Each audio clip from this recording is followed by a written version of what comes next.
thousands of them are in Albania, in a camp, the Mujahideen terrorist organization. That's just one place where. So the Americans every year in the West, they spend all this money inside Iran. They support terrorists. They support they try to undermine the country. And then you have all these people on the streets. What does that say about the position that the Iranian people are taking? It shows that the Iranians, that the state has a lot of legitimacy in the eyes of Iranians, and that Western narratives do not relate to reality. And this has been going on for decades.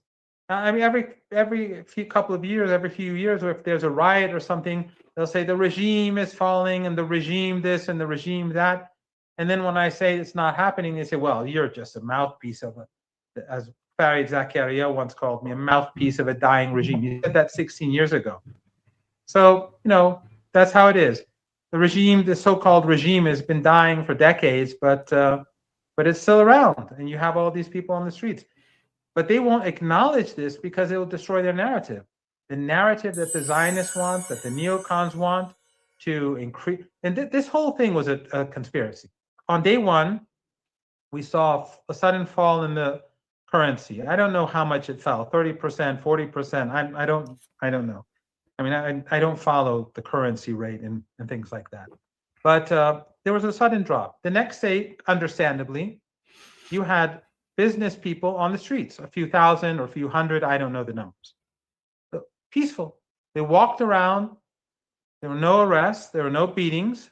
Nothing. Unlike in the United States over the killing of this woman, right? So everything passed off peacefully. And then the next day, we had the infiltration, the rioters. They came in, vicious, violent.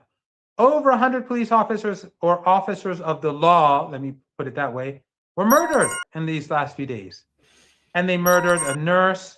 They burnt down an entire clinic, and a nurse, a young woman, she died inside. They murdered someone from the Red Crescent. They murdered a child. They shot a child, a 3-year-old kid who was in her father's arms. And they murdered people on the streets. They would crush the heads of some of these police officers.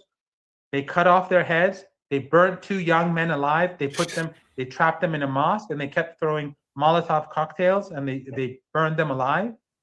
These are the monsters that the West supports. And but in the United States, you have a woman who's in her car, and there's a fight over how far was she turning to the right.